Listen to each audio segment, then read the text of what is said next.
but I want to specifically address the family members that are here. There is no theory of the prosecution, Mr. Schiff, because there is no prosecution.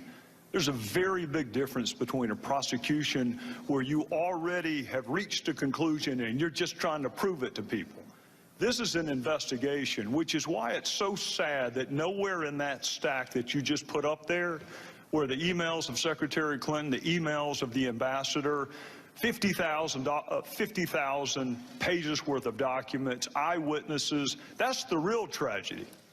To the family and the friends, when you're told that there have been 7 previous investigations in an ARB, you should immediately ask, why did you miss so many witnesses? Why did you miss so many documents?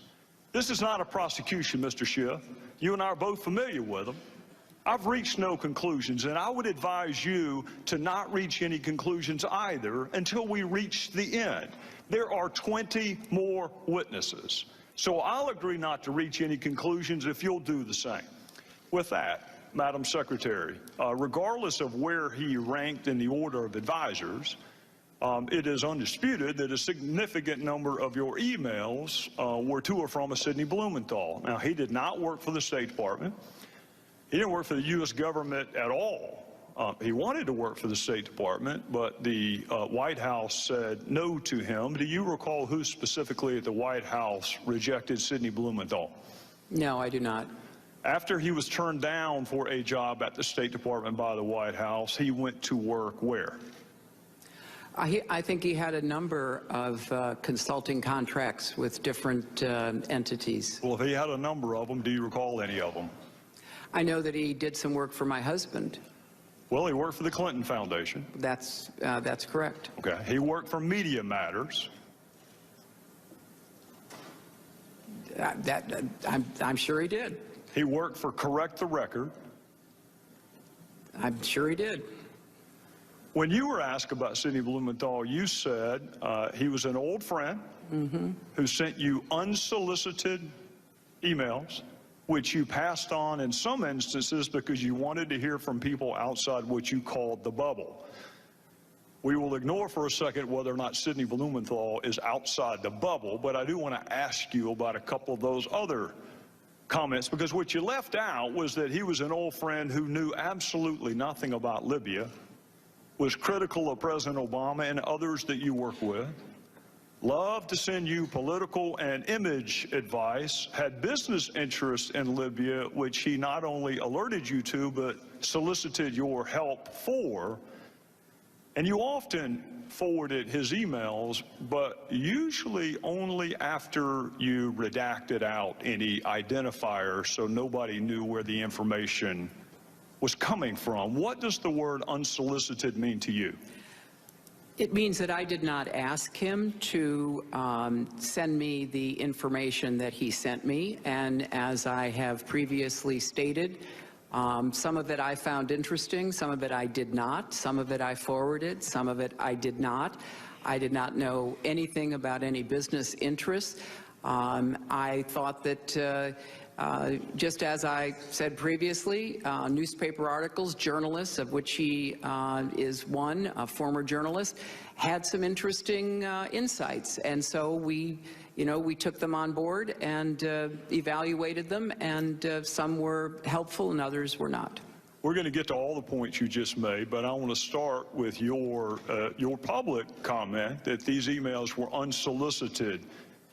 You wrote to him, "Another keeper, thanks and please keep them coming.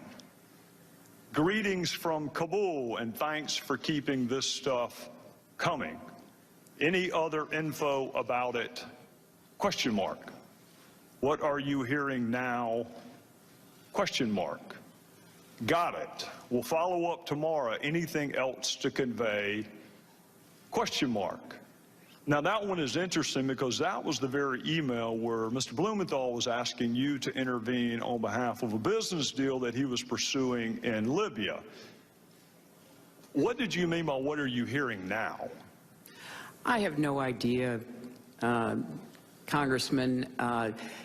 They started out unsolicited, and as I said, some were of interest. I passed them on, and some were not. And so he continued to provide me information that was made available to him. I don't want to parse words, and I don't want to be hyper-technical, because it's not a huge point, but it is an important point.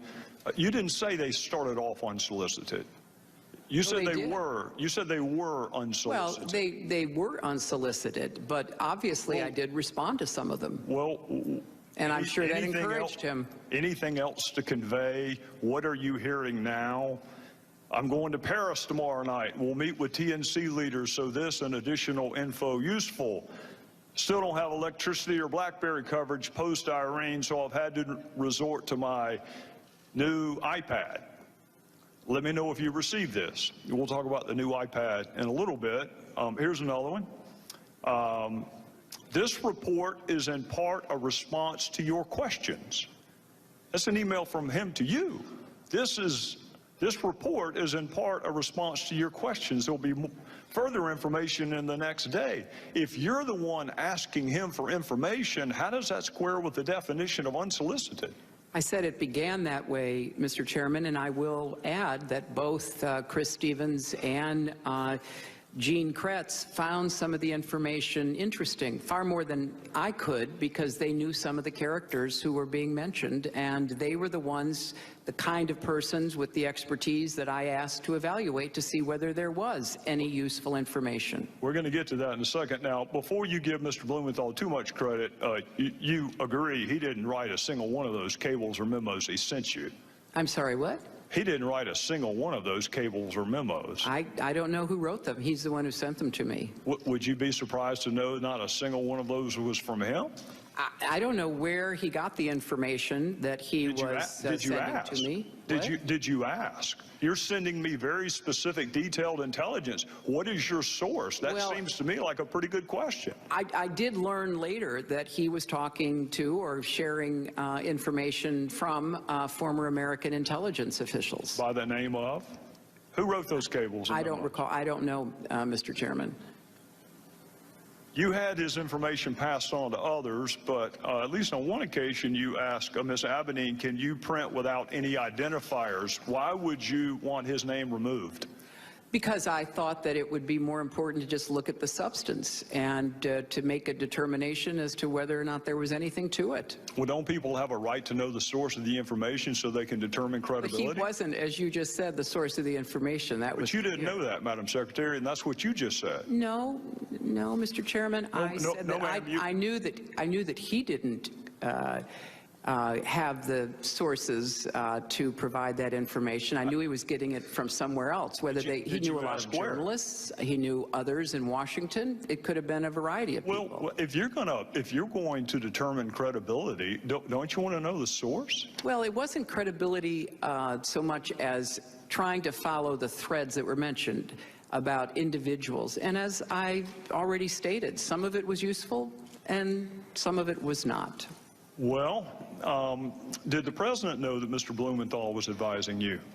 He wasn't advising me. And, you know, Did he know that he was your most prolific emailer that we have found on the subjects of Libya and Benghazi? That's because I didn't do most of my work That's about fair. Libya on I'm email. not challenging that, Madam Secretary. I am not challenging that. All I'm telling you is the documents show he was your most prolific emailer on Libya and Benghazi. And my question to you is, did the president, the same White House that said you can't handle him, can't hire him, did he know that he was advising you?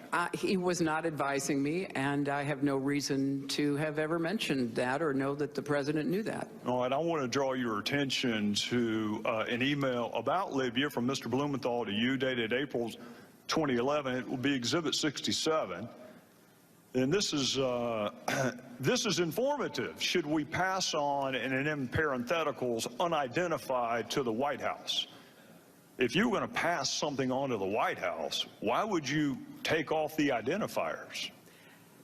Because it was important to evaluate the information, and from a lot of intelligence that I have certainly reviewed over the years, you often don't have the source of the intelligence. You look at the intelligence and you try to determine whether or not it is credible, whether it can be followed up on. Well, I'm going to accept the fact that you and I come from different backgrounds, because I can tell you that an unsourced comment could never be uttered in any courtroom. You have We're to not have talking the about right. courtrooms, Mr. Chairman. no. We're talking about intelligence. No, we're talking about credibility and the Well- ability to assess who a source is and whether or not that source has ever been to Libya, knows anything about Libya, or has business interest in Libya, all of which would be important if you were going to determine the credibility, which I think is why you probably took his information off of what you sent to the White House. But here's another possible explanation that may give us a sense of why maybe the White House didn't want you to hire him in the first place. In one email, he wrote this about the President's Secretary of Defense: I infer Gates' problem is losing an internal debate. Tyler, and by the way, Tyler's Tyler Drumheller, that's who actually authored the cables that you got from Mr. Blumenthal. Tyler knows him well and says he's a mean, vicious little, I'm not going to say the word, but he did. This is an email from Blumenthal to you about the President's Secretary of Defense. And here's another Blumenthal email to you about President's National Security Advisor.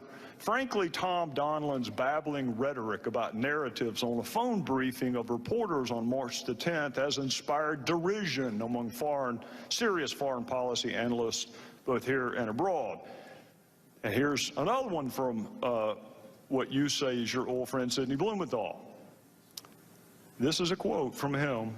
I would say Obama, and by the way, he left the president part out, I would say Obama appears to be intent on seizing defeat from the jaws of victory. He and his political cronies in the White House in Chicago are, to say the least, unenthusiastic about regime change in Libya. Obama's lukewarm and self-contradicting statements have produced what is, at least for the moment, operational paralysis. I think that may give us a better understanding of why the White House may have told you you cannot hire him. Blumenthal could not get hired by our government, didn't pass any background check at all, had no role with our government, had never been to Libya, had no expertise in Libya, was critical of the president and others that you worked with, shared polling data with you on the intervention in Libya, gave you political advice on how to take credit for Libya, all the while working for the Clinton Foundation and some pseudo-news entities. And Madam Secretary, he had unfettered access to you. And he used that access, at least on one occasion, to ask you to intervene on behalf of a business venture. Do you recall that? You know, Mr. Chairman, if you don't have any friends who say unkind things privately, I congratulate you. But from my perspective, I'd like to think I'd correct them. I don't know what this line of questioning does to help us get to the bottom of the deaths of 4 Americans. I'll be happy to help you understand that, Madam Secretary. But I want to reiterate what I said to Congresswoman Sanchez. These were originally unsolicited. You've just said that perhaps the main, if not the exclusive author, was a former intelligence agent for our country who rose to the highest levels of the CIA and who was given credit for being one of the very few who pointed out that the intelligence used by the Bush administration to go to war in Iraq was wrong. So I think that, you know, the sharing of information from an old friend that I did not take at face value, that I sent on to those who were experts, is something that, you know, makes sense, but it was certainly not in any way the primary source of or the predominant understanding that we had of what was going on in Libya and what we needed to be doing. Well, Madam Secretary, I'm out of time, and we'll pick this back up the next round, but I'll go ahead and let you know ahead of time why it's relevant. It's relevant because our ambassador was asked to read and respond to Sidney Blumenthal's drivel.